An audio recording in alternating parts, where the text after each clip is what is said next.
क्या आपने कभी सोचा है कि पैसा जिसे हम जिंदगी में बहुत बड़ी चीज मानते हैं, सबसे बड़ा रिसोर्स मानते हैं, वो असल में क्या है?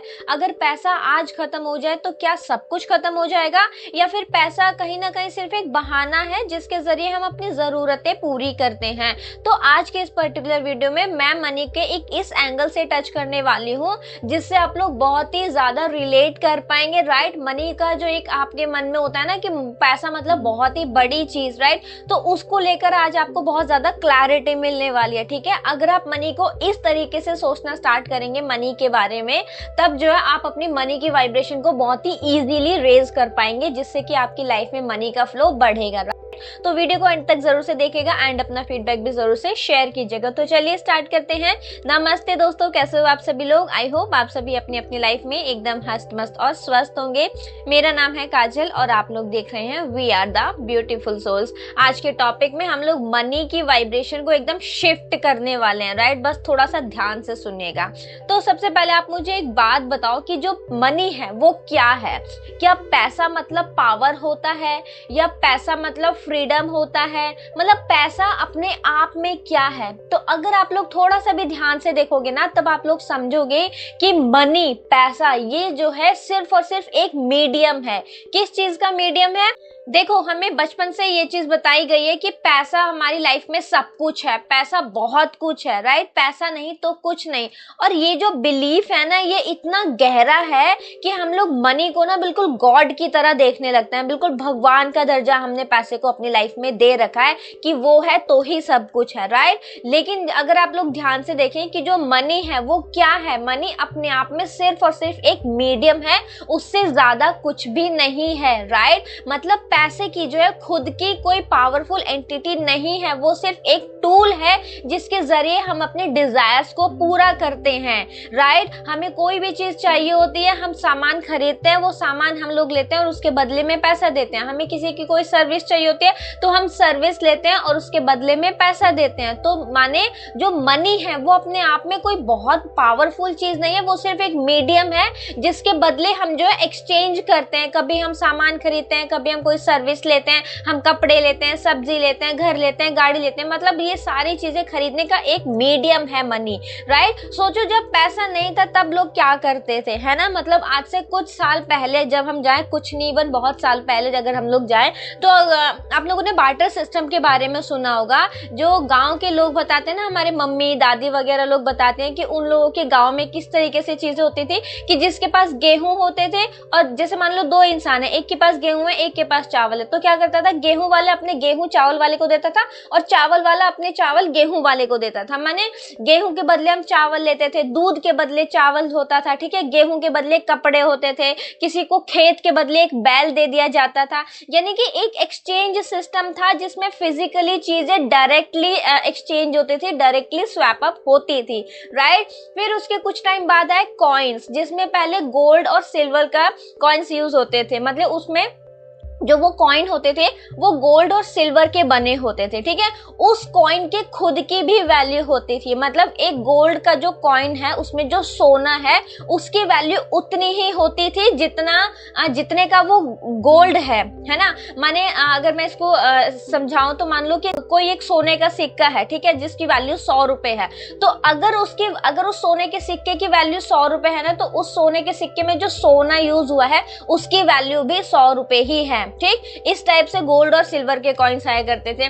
फिर गोल्ड और सिल्वर के कॉइन्स के बाद आई पेपर करेंसी, जिसमें पेपर की अपनी कोई वैल्यू नहीं होती थी, राइट? मतलब वो जो पेपर है उसकी कोई वैल्यू नहीं है, बट गवर्नमेंट ने बोला है कि ये वैलिड है। गवर्नमेंट ने डिसाइड किया कि ये जो पेपर का पीस है ये 500 रुपए में चलेगा, ये जो पेपर का पीस है ये 100 रुपए में चलेगा, ये जो पेपर का पीस है ये सिर्फ 1 रुपए में चलेगा, राइट?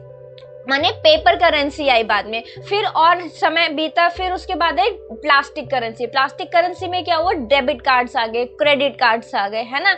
अब क्या था, अब हमारे पास पेपर की करेंसी नहीं थी, माने हम पेपर एक्सचेंज नहीं कर रहे हैं सामान के बदले, बल्कि कार्ड्स के थ्रू हम लोग प्लास्टिक के कार्ड्स के थ्रू पेमेंट अपनी लाइफ में हमने करना स्टार्ट की, ठीक है?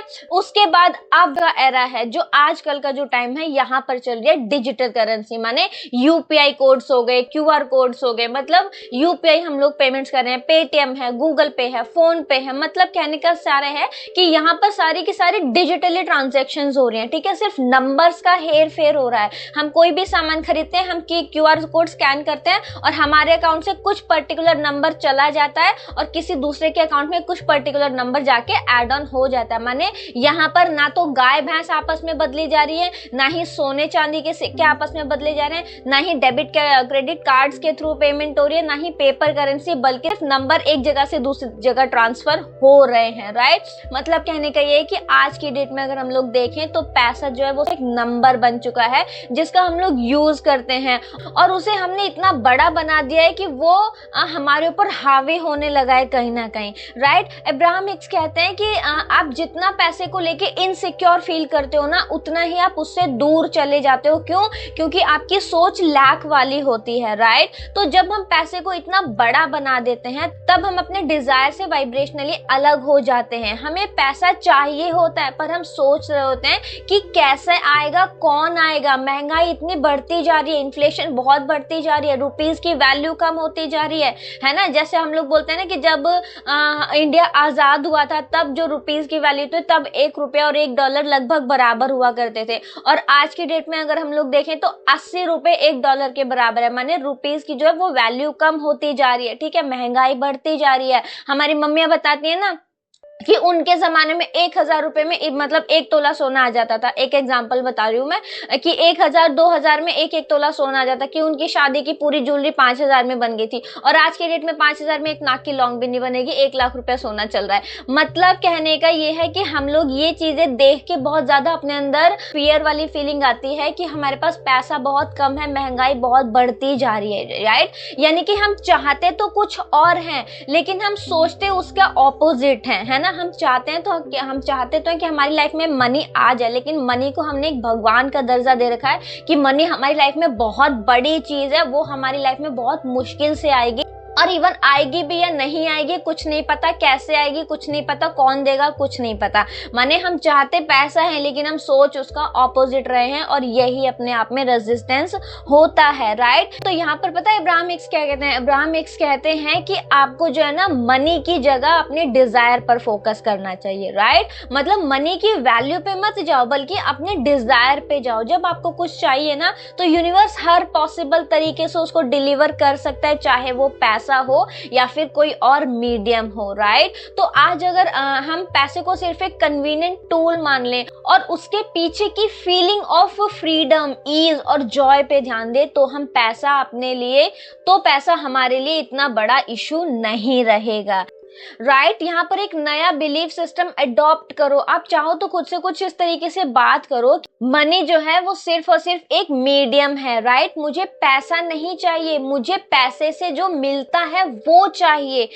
मतलब कहने का ये है कि किसी के बैंक अकाउंट में 1 लाख है या 1 लाख करोड़ है, उससे क्या ही फर्क पड़ता है। उसको इंसान को क्या चाहिए? बैंक बैलेंस का वो क्या करेगा? खाएगा उस बैंक बैलेंस को? नहीं। उसे क्या चाहिए? एक लग्जरी लाइफ चाहिए, अच्छी सी कार चाहिए, अच्छा सा घर चाहिए। अब वो घर के लिए कितना पैसा लगेगा उस पे आपका मेन फोकस नहीं होना चाहिए, राइट। आपका जो मेन फोकस होना चाहिए वो अपने डिजायर पे होना चाहिए। अगर आप यही सोचते रहोगे कि महंगाई बढ़ती जा रही है, चीजें बढ़ती जा रही है ना। अब मान लो किसी इंसान ने एक घर डिसाइड किया कि मुझे ये घर आज की डेट में परचेज करने हैं, ठीक है। अब जब वो जाके पता करता है कि ये घर कितने का है, तो लेट से मान लो कि वो 50 लाख का है, ठीक है। अब वो इंसान फोकस करता है कि मुझे अपनी लाइफ में 50 लाख रुपए चाहिए। अब उसके बैकग्राउंड में जो उसके मन में इन्फ्लेशन भी चल रहा है कि ये महंगा हो जाएगा, रुपए महंगा होता जा रहा है, महंगाई बढ़ती जा रही है, रुपए की वैल्यू कम होती जा रही है ना। अब मान लो लेट से 2 साल में उसने अपने 50 लाख का अरेंजमेंट कर लिया, 2 साल में उसके पास 50 लाख आ गए।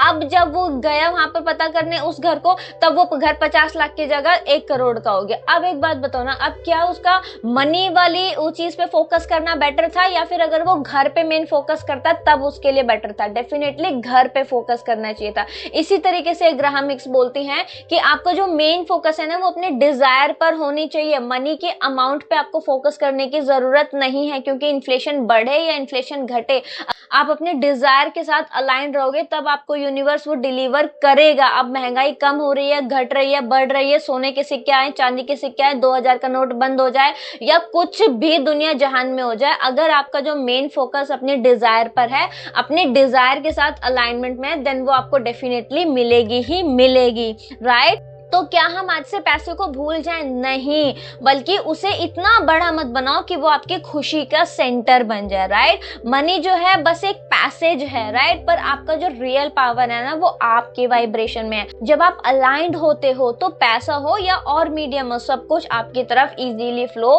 कर सकता है, राइट। तो आई होप फ्रेंड्स कि आपको आज की वीडियो से काफी कुछ क्लियर हुआ होगा। मनी के बारे में हमने एक डिफरेंट एंगल से सोचा आज की वीडियो में, है ना, एक डिफरेंट एंगल से उसको टच किया है। तो अगर आपको वीडियो अच्छा लगा तो आप वीडियो को लाइक कर सकते हैं, चैनल को सब्सक्राइब कर सकते हैं, अपने फ्रेंड्स एंड फैमिली मेंबर्स के साथ शेयर कर सकते हैं। उसके अलावा आपको वीडियो ओवरऑल कैसा लगा ये प्लीज से कमेंट सेक्शन में जरूर से बताइएगा, अपना फीडबैक जरूर से शेयर कीजिएगा। बाकी अगर आपने वीडियो को यहाँ तक देखा है तो आपका दिल से बहुत बहुत धन्यवाद। अब हम मिलेंगे नेक्स्ट वीडियो में, तब तक अपना खूब सारा ध्यान रखिए एंड यस याद रखिए, we are the beautiful souls. Bye bye.